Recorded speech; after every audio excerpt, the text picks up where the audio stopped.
वर्धा जिल्ह्यातील आगर गावात वादळाने कहर केला। अनेक घरांची छत उडाली, भिंती कोसळल्या, झाडे उन्मळून पडली।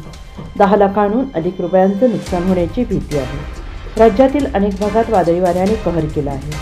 महाराष्ट्रातील वर्धा जिल्ह्यात काल सायंकाळी वादळी वाऱ्याने जोरदार हाहाकार माजवला असून गावातील सुमारे 3000 लोकांची घरे उद्ध्वस्त झाली। गावात त्यांचे खूप नुकसान झाले आहे।